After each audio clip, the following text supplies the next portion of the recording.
The sound of chainsaws at 6 a.m. wasn't part of my retirement plan. Neither was watching 3 men butcher the memorial rose garden my deceased wife had planted 15 years ago. The woman directing them from her silver BMW wore designer sunglasses and a smile that could freeze hell. Meet Patricia Westmont, my HOA president, about to discover that destroying a grieving widower's memorial garden would cost her everything she'd stolen over the past decade. What would you do if your HOA president bulldozed your wife's memorial garden just to build her daughter a tennis court? Drop a comment below and let me know where you're watching from. Because I turned her illegal landscaping project into a $2.8 million federal investigation that exposed the biggest HOA fraud ring in Colorado history. 2 years ago, I thought I'd found peace. Robert Mitchell, 58, recently retired electrical contractor who just moved to Pine Haven Estates in Littleton, Colorado. Quarter-acre corner lot with the most beautiful memorial rose garden you've ever seen. My wife Margaret had died from a heart attack 8 months earlier, and this garden was everything she'd dreamed of. 63 different varieties of roses, each one planted with her own hands during her battle with lupus. Roses teach us about resilience, she'd always said, pruning stems with those delicate fingers that could make anything grow. They bloom most beautifully after the harshest winters. The realtor who sold me this sanctuary was Patricia Westmont, a sharp-eyed brunette in her early 50s with the kind of aggressive professionalism that screams, "I own this town." She drove a silver BMW with a license plate that read Boss 1 and casually mentioned she was also the HOA president. "Very hands-off approach here," she assured me with a practiced smile. "We barely have any restrictions." That should have been my first warning sign. Warning sign number 2 came during my inaugural HOA meeting. Patricia ran it like a Fortune 500 board meeting, complete with financial projections and community development strategies that would make a city planner jealous. I watched her coldly dismiss an 80-year-old widow who wanted to install a small fountain in memory of her husband. "Not consistent with our aesthetic vision," she declared, her gavel striking like a judge's verdict. But what really caught my attention was how she kept glancing toward my corner lot through the meeting room windows, her eyes calculating something that made my skin crawl. The first courtesy visit arrived 6 weeks later. Patricia appeared at my door wearing a cream-colored business suit that probably cost more than my monthly pension, leather portfolio in hand, her perfume so overwhelming I could taste it. "Robert, we need to discuss your garden situation," she said, her heels clicking against my flagstone walkway like a countdown timer. "Several board members have expressed concerns about your landscaping choices affecting overall neighborhood cohesion." I looked toward the community park where her teenage daughter was practicing tennis serves against a practice wall. 3 other families had teenage athletes, and I'd heard whispers about a community tennis court proposal. "My roses were here when I bought the place," I said. "From you, actually." Her smile never faltered, but something predatory flickered in her eyes. "Of course, Robert, but communities evolve. Property values shift. I'm confident we can find an arrangement that serves everyone's interests." That was my introduction to Patricia speak, where everyone's interests meant Patricia's interests, and arrangement meant I lose everything. Over the next 14 months, she escalated like a professional extortionist. First came the evening power walks, always pausing at my property line to comment on maintenance issues and aesthetic concerns. Then formal violation notices started arriving. Rosebush height exceeding community standards. Garden borders creating visual disruption. Memorial plaques constituting unauthorized signage. Each violation carried $75 daily fines. Each appeal required appearing before her hand-picked board of intimidated retirees who wouldn't meet my eyes when they voted against me. The message was crystal clear: comply or pay. But here's what Patricia didn't know about electrical contractors. We're systematic problem solvers, and we keep meticulous records. While she was busy playing neighborhood dictator, I was researching municipal codes, pulling original development permits, and documenting every conversation. Those quiet evenings in my memorial garden, laptop balanced on the bench Margaret and I had shared, weren't just about defending my roses. They were about understanding exactly how much authority Patricia actually possessed. The answer surprised me, far less than she claimed. The breaking point came when she hired a fake landscaping assessor to declare my healthy 15-year-old rose garden a community health hazard. That's when I uncovered her first critical error. The assessor wasn't licensed for environmental safety evaluations. His report was worthless. But as I dug deeper into Patricia's background, I discovered something far more explosive than fraudulent gardening reports. Something that would transform her from predator to prey and turn my quiet retirement into the most expensive education she'd ever receive. Because those community amenities she was so eager to build? They were about to expose a decade-long embezzlement scheme that made my garden dispute look like pocket change. Patricia's retaliation came swift and vicious. 3 weeks after her fake assessor scheme collapsed, she arrived at my door clutching a folder thick as a dictionary, wearing that shark-like smile I'd learned to fear. "Robert, I have exciting news," she purred, her perfume making my eyes water. "The newly established Pine Haven Community Safety Board has completed a comprehensive review of your hazardous landscaping situation." I'd never heard of this board, naturally. Community Safety Board? Oh yes, very official. Mrs. Davidson, the Hendersons, and myself. "We've determined your garden poses significant health and safety risks." She thrust the folder at me like she was serving an eviction notice. Inside were photographs of my rose garden taken during last month's aphid treatment, shot from menacing angles that made natural pest management look like biological warfare. The report demanded immediate removal to prevent potential pesticide contamination and allergic reaction hazards to community members. The audacity was breathtaking, but Patricia had made one crucial mistake. During my contracting years, I'd worked with enough municipal inspectors to know that environmental safety assessments require certified professionals with actual credentials. While she stood there radiating smugness, I was already planning my counterattack. That evening, I accessed the state licensing database, something I'd learned to navigate during a contractor certification dispute years ago. Patricia's expert assessor? His environmental consulting license had expired 18 months ago, and the state board had a thick file documenting his history of fraudulent evaluations. Better yet, Colorado's recording laws were something I'd researched during a workplace harassment situation. One-party consent state. Every conversation I'd recorded with Patricia admitting her real motivation, that tennis court project, was perfectly legal evidence. The next morning, I called City Environmental Inspector Janet Rodriguez directly. When she arrived, a no-nonsense woman who clearly knew the difference between healthy gardens and hazards, I handed her the assessor's licensing violations and played selected recordings. Rodriguez walked my property with a soil testing kit, checking drainage and measuring chemical residues. The crunch of mulch under her boots mixed with her muttered profanity as she realized she'd been dragged into an HOA fraud scheme. "Mr. Mitchell," she finally said, looking genuinely angry, "this is a model residential garden in excellent condition. Someone's wasted municipal resources with false environmental claims. Could you document that officially?" She was already writing. "Complaint dismissed with prejudice, and tell your HOA president that filing another fraudulent safety report could result in criminal charges." Now came the part Patricia wasn't expecting. I went nuclear. I filed detailed complaints with the state licensing board, the municipal inspector's office, and the county environmental authority. But the real game changer came when I decided to investigate something that had been bothering me: the exact legal status of community development projects. The original 1998 subdivision documents told a fascinating story. The land Patricia was planning to use for her tennis court project was designated as protected wetland buffer zone. Someone had been systematically ignoring environmental restrictions, probably for years, using HOA funds for illegal development planning. I discovered this principle during my father's estate settlement. Original environmental easements always supersede later development plans, and communities often discover they can't build on land they assumed was available. When I confronted Mrs. Davidson with this evidence, her face went white. "Robert, I need to tell you something," she whispered, glancing around nervously. "Patricia told us your garden was preventing a community improvement project that would raise everyone's property values. She said if we didn't support her petition, declining home values would hurt our retirement savings." "Interesting. What else?" "There's more. She's done this before. Remember the Johnsons on Maple Street? Patricia forced them to remove their vegetable garden that supposedly violated aesthetic standards. They sold their house rather than keep fighting her."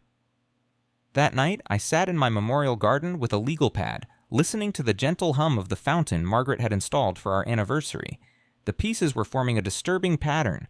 Patricia wasn't just targeting gardens. She was running a systematic property manipulation scheme. But the biggest shock came when I decided to research the most obvious question. If Patricia was so concerned about community development and property values, maybe I should examine exactly how HOA funds were being managed for these projects. The financial records I obtained 4 days later made my hands shake with excitement. Patricia's community improvement projects, the ones she was so desperate to build, had a serious legal problem. According to municipal development filings, she'd been diverting HOA funds into unauthorized projects while lying about environmental permits.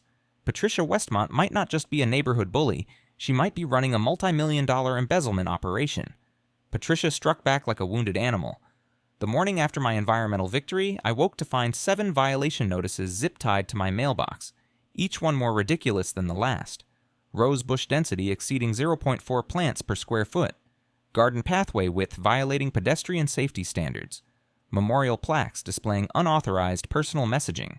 irrigation system creating excessive water runoff, mulch color inconsistent with community earth tone requirements. Even my garden bench was cited for being positioned without architectural review approval. Each violation carried $75 daily fines. Do the math, that's $525 bleeding from my bank account every single day until I achieved compliance. The payment notice gave me 21 days before they'd file a lien against my property. Standing in my memorial garden reading this bureaucratic terrorism, I could smell the roses Margaret had planted during her final spring with us. The sweet fragrance mixed with my growing fury as I realized Patricia was trying to financially destroy me into submission. But she'd just made a critical error. She'd given me a paper trail. That afternoon, I marched into the county courthouse and requested every corporate filing for Pine Haven Estates HOA. The clerk, a harried-looking man with coffee-stained fingers, handed me a thin folder that should have been thick with annual reports and compliance documents. What I found made my heart race with anticipation.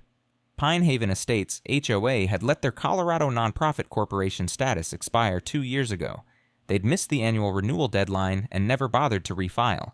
According to state law, something I'd learned during a messy contractor licensing dispute, expired corporations lose all legal authority to collect fees, impose penalties, or enforce contracts. Patricia had been running an illegal extortion operation for 24 months, but it got better. The HOA's checking account wasn't registered to the Homeowners Association at all. Every dues payment for 30 months had been deposited directly into Westment Development LLC, Patricia's private real estate investment company. Over $400,000 in community funds flowing into her personal business account. I'd stumbled onto systematic embezzlement on a massive scale. The Colorado Attorney General's fraud hotline answered on the first ring. The investigator who took my call practically salivated when I explained the expired corporate status and diverted funds.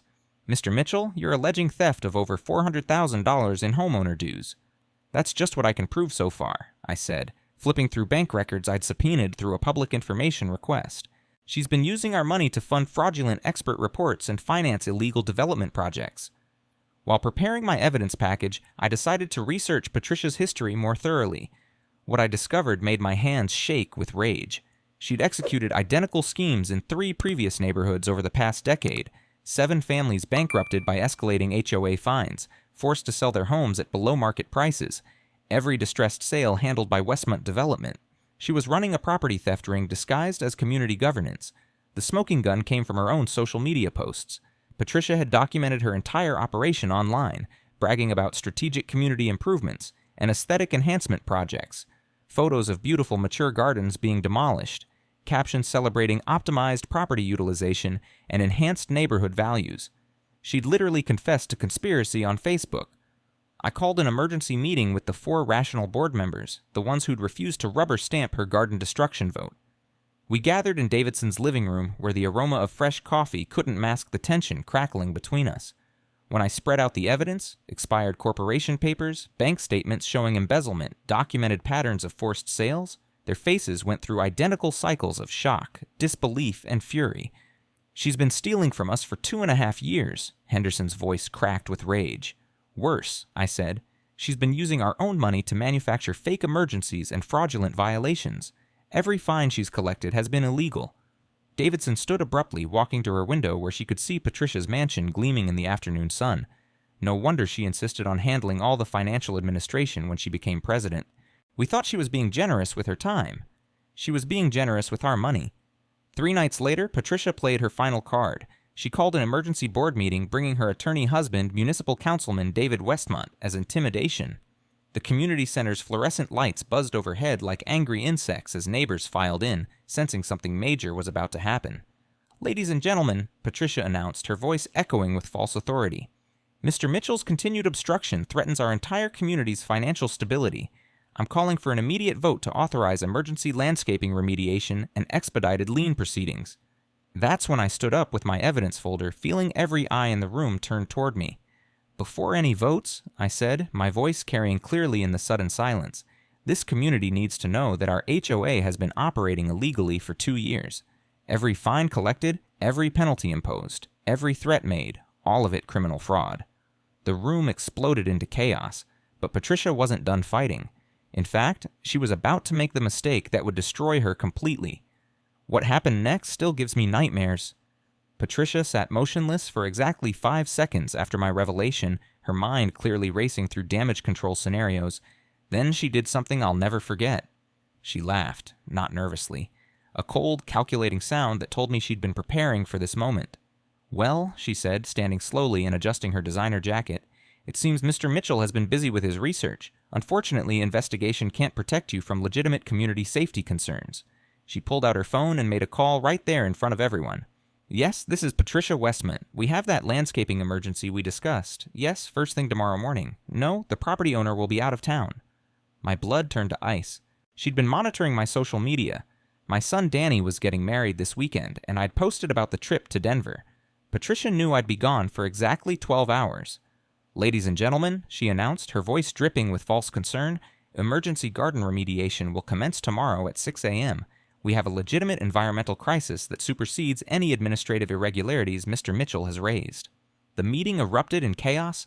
Davidson stood up shouting about illegal corporations. Henderson demanded to see permits, but Patricia was already walking out with her husband, phone pressed to her ear, making more calls.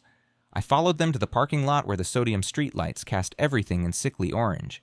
The smell of approaching rain hung heavy in the summer air. "Patricia, you can't authorize landscaping work on my property. You have no legal authority." She turned to face me, and for the first time, I saw the real woman behind the suburban mask. Her eyes were cold as mountain lake water. "Watch me," she said, climbing into her BMW. I barely slept that night. At 4:30 a.m., I canceled my son's wedding attendance, the first time I'd ever missed one of my kids' milestones, and positioned myself at my kitchen window with a camera. At 5:47 a.m., the convoy arrived. 2 landscaping trucks, a wood chipper, and a county sheriff's cruiser. The crew looked professional, hard hats, safety gear, proper equipment, but something felt wrong about the whole operation. I threw on clothes and ran outside as chainsaws roared to life. "Stop, this is my memorial garden on my private property." The crew foreman, a weathered man with nervous eyes, looked confused. "Ma'am said this was emergency environmental remediation. Got the work order right here." He handed me a document signed by Patricia Westmont, Environmental Safety Coordinator, Pine Haven Estates. The letterhead looked official, but I recognized the logo from the expired corporate documents. Legally meaningless. This woman has no authority to authorize anything. She's not even operating a legal HOA. That's when Sheriff Deputy Martinez stepped forward. A heavy-set man with shifty eyes who kept glancing toward Patricia's house like he was waiting for instructions. "Sir, I'm here to supervise a legitimate environmental operation. The municipal inspector signed off on this emergency remediation." "What municipal inspector?" Martinez fumbled with his paperwork, clearly uncomfortable. Inspector Rodriguez authorized the emergency work order yesterday. But I'd spoken to Rodriguez 3 weeks ago. She'd specifically told me my garden was a model installation and any emergency claims would be fraudulent. Someone was lying, and I had a recording to prove it. While I argued with the deputy, the chainsaws started. The sound of steel blades cutting through 15-year-old rose stems filled the morning air, mixing with the diesel exhaust from the chipper and my own panicked breathing. They destroyed my memorial garden in 31 minutes. 63 varieties of roses that Margaret had planted with her own hands during her battle with lupus. Gone. Reduced to wood chips and compost scattered across my torn-up yard. But here's the twist that changed everything. They didn't stop at my garden boundaries. In their rush to complete the job before I could get an injunction, the crew demolished landscaping 17 feet beyond my property line. Plants that were unquestionably, legally, absolutely on community common area land. Deputy Martinez realized his mistake the moment I pointed to the survey markers. His face went white as he understood he'd just supervised criminal destruction of community property. "Jesus Christ," he muttered, pulling out his radio. "We may have a serious problem here." The landscaping foreman looked sick. "Ma'am said everything in this section needed clearing. Didn't mention no property boundaries." I stood in the devastation, mulch and plant debris thick in the air, looking at $127,000 worth of mature landscaping reduced to stumps and sawdust. The sweet smell of crushed roses mixed with diesel fumes and the acrid scent of my burning rage. But through my grief and fury, one thought crystallized with perfect clarity. Patricia had just committed multiple felonies in front of witnesses. Criminal trespass, destruction of property, fraud, conspiracy, bribery, enough charges to destroy her completely. She'd wanted to clear my memorial garden to build her tennis court. Instead, she just handed me the evidence to take everything she owned, including, as I was about to discover, millions of dollars that weren't legally hers to begin with. The devastation was complete by 7:30 a.m. my memorial garden reduced to mulch, my yard looking like a war zone, and Deputy Martinez frantically trying to figure out how to explain criminal property destruction in his incident report. I was photographing the carnage when my attorney called back. Marcus Thompson specialized in HOA law, and his voice carried that particular excitement lawyers get when they smell a massive settlement. "Robert, you're not going to believe what I found in the development records. Are you sitting down?" I looked around at the plant debris covering everything I cherished. Trust me, Marcus, after this morning, nothing can shock me. Patricia's community development projects were never supposed to exist. According to the original 1998 Environmental Impact Assessment, the entire area she's been planning to build on sits on protected wetland buffer zone. Her development plans violate federal environmental law. The words hit me like a physical blow. What are you talking about? The original developers, Pine Haven Construction, went bankrupt in 2001 before completing environmental compliance procedures. Patricia's development permits are based on preliminary plans that were never legally approved. Every project she's funded should belong to the Colorado Environmental Protection Authority. I sat down hard on my destroyed garden bench, my head spinning. How is that possible? She's been planning these projects for years. Gets better. I found bankruptcy court records showing Patricia knew about the environmental violations when she took over the HOA. She paid the developer's bankruptcy attorney $35,000 to bury the conflicting documents and process fraudulent permits. The pieces suddenly clicked together with horrible clarity. That's why she's been so aggressive about controlling the HOA finances. She's been using her position to prevent anyone from questioning development permits or reviewing original environmental assessments. Exactly. And here's the kicker. Her municipal connections require disclosure of any known environmental violations. She's been approving projects in a community where she's been illegally circumventing federal environmental law. The EPA will crucify her. I stood up slowly, looking across the destroyed landscape toward Patricia's gleaming mansion built on what I now knew were illegal foundations. The morning sun reflected off her windows like a beacon pointing toward justice. "Marcus, what's the penalty for environmental fraud of this magnitude?" Conservative estimate, $2.8 million in federal fines, plus restoration costs, plus criminal prosecution, and that's before we get to the embezzlement charges. My destroyed memorial garden suddenly seemed like small potatoes. So when I sue for landscaping damages, we're not just suing for gardens anymore. Robert, we're demanding restitution of illegally diverted federal environmental funds. This case just went from small claims to federal court with the EPA as co-plaintiff. I thought about all the neighbors Patricia had bullied over the years, all the landscaping modifications she'd demanded, all the families she'd driven away with her harassment campaigns. She hadn't been protecting community development. She'd been protecting her own illegal circumvention of environmental law. "There's more," Marcus continued. "I found records showing she's used HOA funds to bribe environmental inspectors, falsify permit applications, and even pay off municipal officials. We're talking about a systematic conspiracy to defraud federal environmental protection systems." The sweet smell of crushed roses mixed with the distant aroma of pine trees that Patricia had been illegally planning to clear for development. Every project she'd proposed, every community improvement she'd funded, every time she'd collected HOA dues while violating environmental law, all of it built on lies. What's our next move? We file everything simultaneously: landscaping damages, environmental crime restitution, criminal referrals, and federal regulatory complaints. By the time we're done, Patricia won't just lose her house, she'll lose everything and face federal prison time. I looked at the destruction around me with new eyes. Margaret's memorial garden had been my sanctuary, but its destruction was about to become Patricia's complete undoing. She'd gambled everything on one illegal landscaping operation, and she was about to discover that some bets destroy the person making them. Marcus, how long do you think she's known this day would come? Based on her recent behavior, I think she's been planning her escape route for months, but it's too late now. She just committed multiple felonies to cover up environmental fraud. There's nowhere left to run. Within 72 hours of the garden massacre, my quiet retirement home had transformed into a command center. Marcus Thompson arrived that Thursday morning with 3 associates, an environmental forensics specialist, and enough legal documents to fill my dining room. "Robert, we're not just building a case anymore," Marcus said, spreading color-coded files across my table. "We're dismantling a criminal enterprise that's been operating for over a decade." The environmental specialist, a sharp-eyed woman named Dr. Sarah Chen, had spent the weekend analyzing HOA development records. Her findings made my head spin. "Your neighbor has diverted $680,000 in community funds through environmental permit fraud," Dr. Chen announced, pointing to a spreadsheet that looked like a prosecutor's dream. Landscaping contracts paid to companies that never performed environmental assessments, development permits that were never legally obtained, and my personal favorite, $47,000 in environmental consulting fees that went directly to her husband's law firm. Marcus added a second team member, federal environmental crimes attorney Janet Morrison, who specialized in EPA violations. "Yes, that's apparently a real specialty," she said with a grin. After seeing Janet's preliminary damage assessment, I understood why. "One mature memorial garden with 15-year-old established plantings," Janet explained, showing me photographs that made the roses look like botanical treasures. "Replacement value using federal environmental restoration standards, $127,000. But that's just the beginning."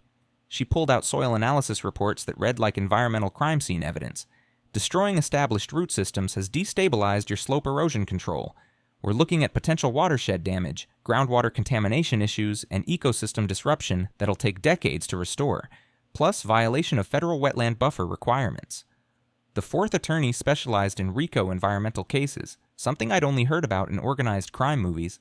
Apparently, Patricia's systematic environmental fraud qualified as criminal enterprise activity under federal racketeering laws. Pattern of behavior spanning multiple communities, financial fraud exceeding federal thresholds, conspiracy involving municipal officials. He rattled off like a prosecutor's checklist. "Your HOA president isn't just a neighborhood bully, she's running an environmental crime syndicate. While the legal team built our case, I was handling community organization." Word about Patricia's illegal garden destruction had spread through Pine Haven Estates like wildfire, and my phone hadn't stopped ringing. Davidson called first. "Robert, I've been going through my HOA files. Patricia overcharged us $12,000 for community landscaping projects that violated municipal environmental codes." Henderson was next. "She made me remove a rain garden that was supposedly non-compliant, then had her development company install an identical system at her house using HOA environmental improvement funds." By Saturday, 9 families had documented similar harassment campaigns. Each story followed the same pattern: manufactured environmental violations, escalating fines, threats of liens, and forced compliance that always seemed to benefit Patricia's development projects. The smoking gun came from an unexpected source. Maria Martinez, Deputy Martinez's wife, called me Sunday evening, her voice shaking with anger. "Mr. Mitchell, my husband came home sick to his stomach after that garden destruction. Patricia told him the emergency authorization came from the EPA, but when he checked with his supervisor, there was no record of any legitimate federal order." "Your husband was lied to." "Worse, she offered him $800 cash to supervise the removal without asking too many questions. He thought it was legitimate federal overtime pay until he realized what really happened. That conversation gave us our final piece: evidence of bribing a law enforcement officer during the commission of environmental crimes. Marcus spent the weekend coordinating our multi-pronged attack. Criminal referrals would go to the EPA, FBI, and State Environmental Crimes Division simultaneously. Civil lawsuits would be filed in federal court under environmental protection statutes. Professional licensing complaints would target both Patricia's development permits and her husband's municipal law practice. "The key is timing," Marcus explained, showing me a timeline that looked like a military operation. "We file everything at once: environmental crimes, civil damages, and regulatory violations. She won't have time to hide assets or destroy evidence." But the most satisfying part of our strategy involved the community itself. Federal environmental law allows communities to reclaim illegally developed wetland areas through EPA enforcement actions, and we now had documentation proving Patricia's entire development program violated federal environmental protection regulations. "Imagine the irony," Marcus said with a grin that could have powered the neighborhood streetlights. "She destroyed your memorial garden to clear land for illegal development, and we're going to use that crime to shut down her entire operation permanently." The final piece fell into place when Dr. Chen's environmental assessment revealed something extraordinary. The area where my memorial garden had stood was designated as critical wetland habitat in the original federal impact assessment. Removing those established plantings wasn't just property destruction, it was environmental crime that triggered EPA enforcement jurisdiction. Patricia thought she was clearing land for community development, Dr. Chen explained, reviewing federal regulations that could add another $500,000 in penalties. Instead, she just violated the Clean Water Act on federally protected wetland. By Monday evening, we had everything: environmental crime evidence, civil damages totaling $2.8 million, and documentation proving the biggest HOA environmental fraud in Colorado history. The smell of fresh coffee mixed with the satisfaction of approaching justice as I reviewed our battle plan one final time. Patricia had spent a decade bullying an entire neighborhood with illegal development schemes. She was about to discover what happened when the neighborhood finally fought back with federal environmental law and unlimited determination. Patricia's desperation became visible the moment our federal filings hit the court system. Tuesday morning, I watched from my kitchen window as a moving truck pulled up to her mansion. By noon, a for sale sign appeared on her front lawn, the same luxury property she'd been illegally developing for years. She was trying to liquidate everything before federal agents could freeze her assets, but Marcus had anticipated this move. By 3 p.m., we had an emergency federal restraining order preventing any property transfers pending our environmental crimes investigation. The look on Patricia's face when FBI agents served those papers was worth every sleepless night I'd endured. That evening, she made her first major miscalculation. Instead of maintaining a low profile, she went on the offensive with a social media campaign that would have impressed a politician. I'm being targeted by a vindictive neighbor who can't accept legitimate community environmental standards, she posted on the neighborhood Facebook group, complete with carefully cropped photos of my non-compliant garden debris.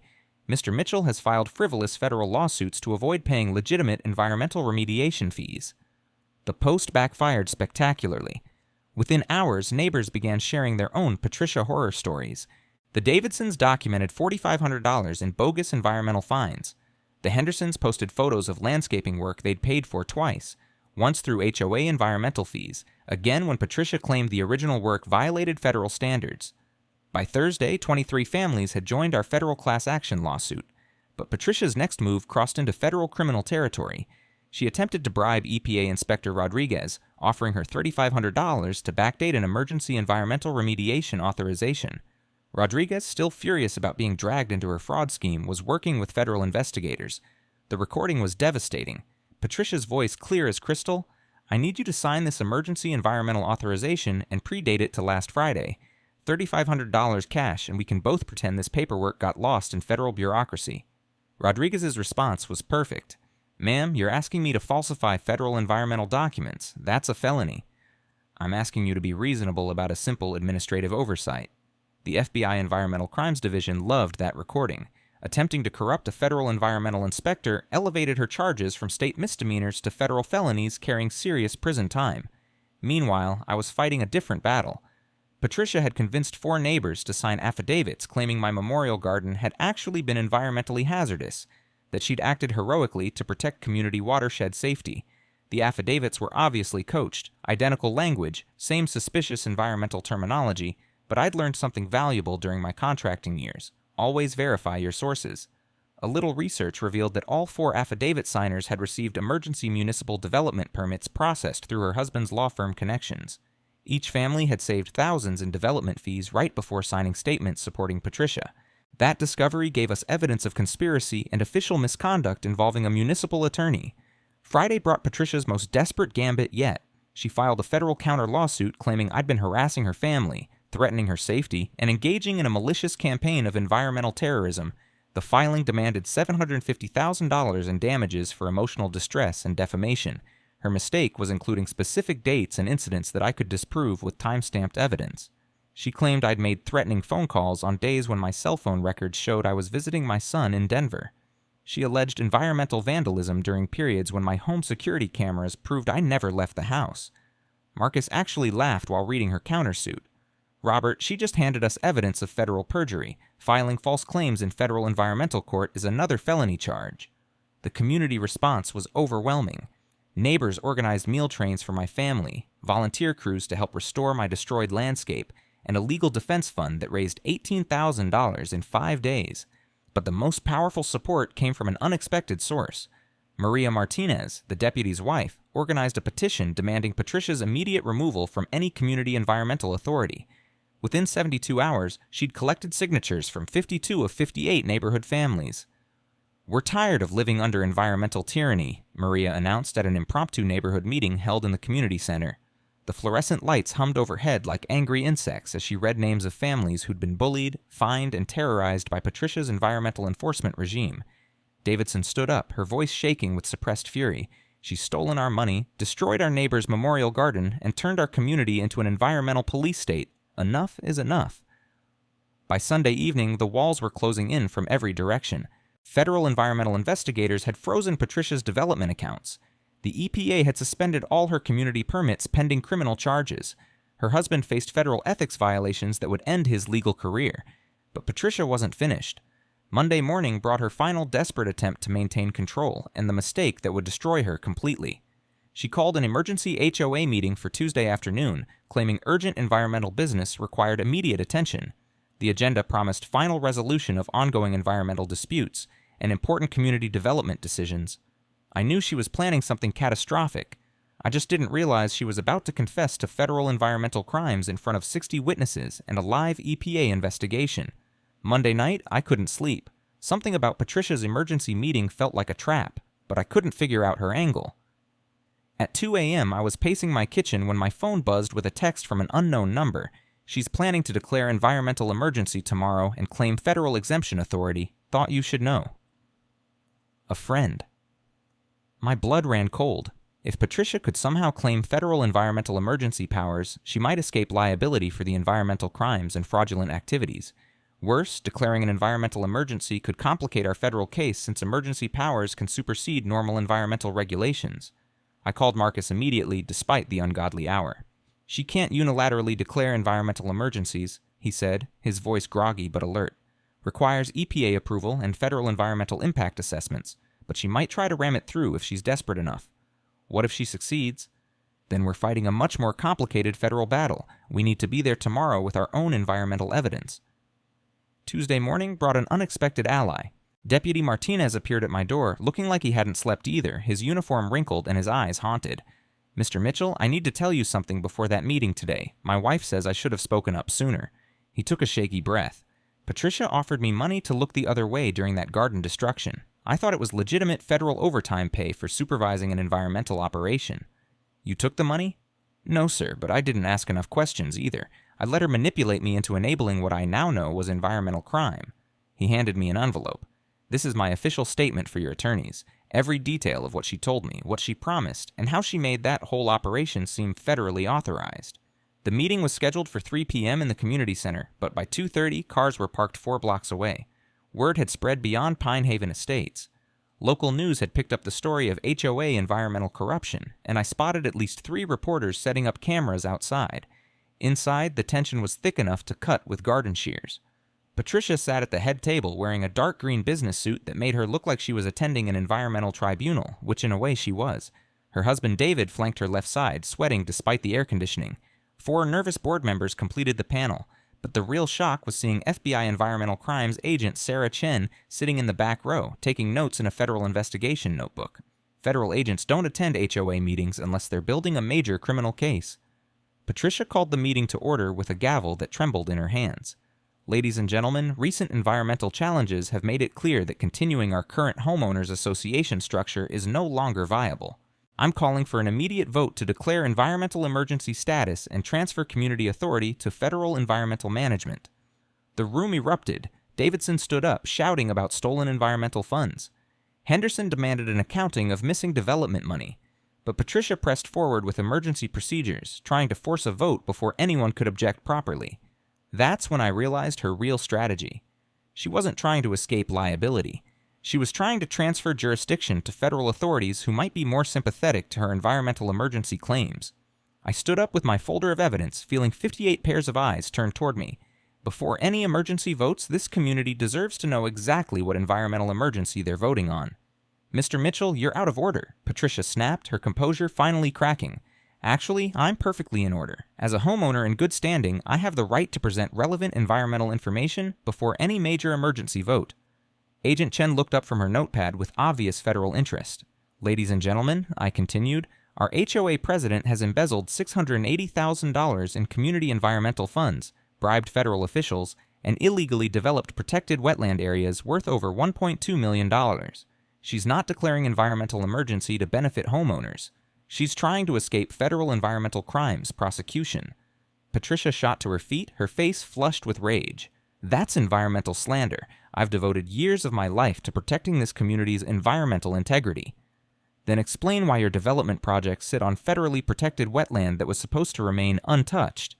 The room went dead silent, except for the hum of fluorescent lights and the distant sound of Agent Chen's pen scratching across federal paper. That's a misunderstanding of federal environmental regulations, Patricia stammered. It's a misunderstanding that's made you $1.2 million richer while destroying federally protected habitat. Her husband David stood abruptly, his chair scraping against the floor like fingernails on a federal chalkboard. This meeting is over. We're leaving. But Patricia wasn't done. In her fury and desperation, she made the fatal mistake I'd been hoping for. "You people don't understand what I've sacrificed for this community's environmental future," she screamed, her carefully maintained facade finally shattering. "I've improved watershed management, removed environmental hazards, and maintained federal compliance standards that benefit everyone. If that required creative environmental financing and strategic wetland management, then so be it." Agent Chen stopped writing and looked up with the expression of someone who'd just heard a full federal confession. The room erupted in chaos as Patricia realized what she'd just admitted in front of 60 witnesses, 3 reporters, and a federal environmental crimes investigator. Her environmental empire had finally begun to crumble. The community center had never seen anything like it. By 3:15 p.m., standing room only didn't begin to describe the crowd. Neighbors who'd been feuding for years sat shoulder to shoulder, united by their shared fury at Patricia's systematic environmental abuse. Local news crews positioned cameras along the walls while Agent Chen sat front and center, her federal badge gleaming under the harsh fluorescent lights. Patricia entered through the side door like a defendant walking into federal court, flanked by a sweating environmental attorney who clearly hadn't had time to read the EPA case files. Her usual commanding presence had evaporated, replaced by the hunted look of someone who knows federal agents are closing in. "This emergency meeting will address ongoing environmental harassment and frivolous federal accusations," she announced, her voice cracking slightly as she tried to maintain control. But the room's energy was already against her. 58 neighbors who'd finally found their collective environmental voice. Davidson stood first. "Before you say another word, Patricia, this community wants environmental answers. Where is our wetland protection money?" The question hung in the air like smoke from an environmental disaster. Patricia's new attorney whispered frantically in her ear, but she waved him off with the arrogance that had gotten her into this federal mess. "All HOA environmental funds have been properly managed according to federal community needs," she said, consulting notes that shook in her hands. "Any accounting irregularities are simple administrative oversights that will be resolved through proper federal channels."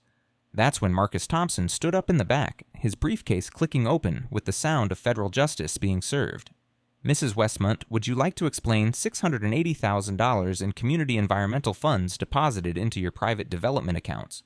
Or perhaps discuss why your projects sit on federally protected wetland that was legally designated as untouchable habitat?" The room temperature seemed to drop 15 degrees. Patricia's face cycled through confusion, denial, and federal panic in real time. "Those are privileged environmental matters that have no bearing on—" "Nothing's privileged about federal environmental fraud," Agent Chen interrupted, standing with the authority that only comes with EPA credentials. "Mrs. Westmont, you're not required to speak, but anything you say can and will be used against you in federal environmental court." The crowd gasped collectively. Someone in the back started recording on their phone, and within seconds a dozen other cameras were capturing what was about to become the most watched HOA environmental meeting in Colorado history. But Patricia wasn't ready to surrender. A decade of unchallenged environmental authority had convinced her she was federally untouchable, and desperation made her reckless. "This is an environmental conspiracy," she shouted, pointing at me with a shaking finger. "Robert Mitchell has manufactured this entire federal scandal because he can't accept legitimate community environmental standards. I've protected watershed values, maintained habitat compliance, and ensured adherence to essential federal regulations." Henderson stood up, his face red with suppressed rage. "You stole our environmental protection money to pay for fake wetland reports." "You forced 4 families to sell their homes," Davidson added, her voice shaking with emotion. "You've been developing on stolen federal wetland for a decade," Martinez called out, his law enforcement training evident in his clear, authoritative voice. The accusations came faster now. Neighbors standing one by one to share stories of environmental harassment, financial abuse, and systematic federal intimidation. The room filled with the sound of environmental justice finally finding its voice. And then Patricia made the mistake that destroyed her completely. "You people don't understand what real environmental leadership requires," she screamed, her composure finally shattering like glass against federal concrete. "I've made hard decisions to protect this community's environmental investment. If that meant removing problematic habitats, restructuring federal compliance arrangements, or strategically managing protected wetland usage, then I did what was environmentally necessary." The room went dead silent. Agent Chen's pen moved across her federal notepad like she was taking dictation from an environmental confession booth. "Are you admitting to federal environmental fraud and wetland destruction?" Marcus asked, his lawyer's instincts recognizing the moment when a federal case becomes unwinnable for the defense. Patricia's attorney grabbed her arm, whispering urgently about federal implications, but she was beyond legal advice. A decade of absolute environmental power had convinced her that admitting federal wrongdoing was the same as explaining environmental leadership. I admit to doing whatever was required to maintain federal environmental standards, even when ungrateful residents couldn't appreciate the bigger environmental picture. The crowd erupted in shouts of outrage, but Agent Chen's voice cut through the chaos with federal environmental authority. Patricia Westmont, you're under arrest for federal environmental fraud, wetland destruction, conspiracy to violate the Clean Water Act, and bribery of federal environmental officials. The sound of federal handcuffs clicking shut echoed through the sudden silence like the final note of an environmental symphony. Cameras flashed as federal agents led Patricia toward the exit, her face a mask of shock and federal disbelief. But I wasn't finished. Standing at the podium where she'd terrorized neighbors for years with fake environmental authority, I looked out at faces filled with hope for the first time in recent memory. "Ladies and gentlemen," I said, my voice carrying clearly through the stunned silence, "our community just reclaimed $1.2 million in stolen federal wetland, and we're going to use it to build something environmentally beautiful together." The applause started slowly, then built into a thunderous roar that could probably be heard by the EPA 3 states away. Environmental justice had finally come to Pine Haven Estates. 8 months later, I stood on the boardwalk of what used to be Patricia's illegal development site, watching my grandchildren learn about wetland ecology in our new community environmental center. The federal judge had awarded me $2.8 million in environmental damages, the largest HOA environmental fraud judgment in Colorado history. But the real victory was what we'd built together as an environmentally conscious community. The legal resolution came faster than anyone expected. Patricia pleaded guilty to 18 federal environmental charges rather than face a trial that would have sent her to federal prison for 25 years. The plea agreement required full restitution of embezzled environmental funds, forfeiture of her illegally developed properties, and community service teaching. Environmental ethics to municipal officials. Her husband David was disbarred, and they moved to Arizona to escape the federal shame. But environmental justice was just the beginning of our community story. The reclaimed wetland became the heart of our community environmental transformation. Where Patricia's illegal mansion once stood, we built the Margaret Mitchell Memorial Environmental Education Center, named after my late wife, who would have loved seeing neighbors come together around something environmentally positive. The center hosts everything from children's nature classes to senior citizen environmental awareness programs, funded entirely by the recovered federal environmental money. My destroyed memorial garden became something even more environmentally beautiful. The community voted to create the Pine Haven Heritage Wetland Preserve, where we restored 63 varieties of native plants representing every family in our neighborhood. Each plant carries a small environmental plaque with the planting family's name and a message about growth, resilience, and environmental stewardship. Margaret's Memorial Rose section stands at the center, its brass nameplate reading, "In memory of love that grows stronger through seasons of environmental storm." The ripple effects extended far beyond our neighborhood. Our case became required reading in law schools studying HOA environmental fraud, and the Colorado legislature passed the Pine Haven Environmental Protection Act, requiring independent environmental audits and federal background checks for HOA environmental officers. 4 other communities used our legal precedent to reclaim illegally developed wetland areas, recovering over $3.2 million in stolen federal environmental assets. But the most satisfying outcome was personal. My retirement, which had been destroyed by Patricia's environmental harassment campaign, transformed into something environmentally meaningful I never expected. The Pine Haven Environmental Rights Foundation, established with part of my federal settlement money, provides free environmental consultation for homeowners facing HOA ecological abuse. We've helped 28 families fight fraudulent environmental violations and recovered over $480,000 in illegal environmental fees. Last month, we hosted our first annual Wetland Festival, celebrating both environmental stewardship and community environmental solidarity. Local families brought picnic blankets to spread along our restored boardwalks, while children explored environmental exhibits built where Patricia's illegal BMW used to intimidate neighbors with fake federal authority. The smell of native wildflowers mixed with the sweet fragrance of restored wetland blooming along our federally protected shoreline. Davidson, now our democratically elected environmental protection president, gave a speech about the power of neighbors standing together against environmental corruption. Henderson, our environmental treasurer, presented financial reports showing transparent environmental accounting and community-controlled environmental spending for the first time in years. Even Deputy Martinez, who testified against Patricia at her federal sentencing hearing, joined us with his family for the environmental celebration. The festival's highlight was our environmental scholarship presentation to Maria Rodriguez, a local high school student planning to study environmental law at Colorado State. Her essay about using environmental knowledge to protect community wetlands earned her $7,500 toward college expenses and a summer internship with Marcus Thompson's environmental law firm. As the sun set over our reclaimed wetland, painting the water gold and crimson, I thought about Margaret and how proud she would have been of what grew from our environmental tragedy. Her memorial garden had been destroyed by Patricia's illegal chainsaws, but her environmental legacy lived on in every family gathering on restored wetland, every child learning about ecology in federally protected water, every neighbor who felt environmentally safe and respected in their own home. The evening ended with s'mores around a fire pit built on the exact spot where Patricia used to park her intimidating BMW with its Boss 1 license plate. Children's laughter echoed across the restored wetland while parents shared stories about the old days when one person's environmental greed had poisoned an entire community's relationship with nature. But those environmentally destructive days were gone forever. We'd learned that individual environmental rights protect everyone when defended together, that documented environmental truth defeats manufactured federal authority every time, and that communities have more environmental power than they realize when they choose ecological courage over environmental compliance.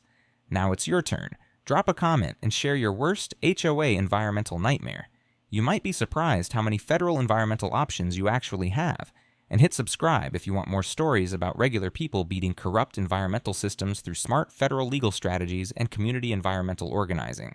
Next week, I'm telling you about the homeowner who discovered his neighbor's perfect lawn was hiding a massive federal environmental crime, and how he turned a noise complaint into a $3.1 million EPA settlement that changed federal wetland regulations forever. From all of us here at Environmental HOA Stories, thanks so much for watching today's Environmental HOA Karen Meltdown. If you enjoyed seeing neighbors stand their environmental ground and federal karma catch up, smash that like button, leave a comment with your environmental thoughts, and subscribe so you won't miss the next environmental HOA drama we bring you.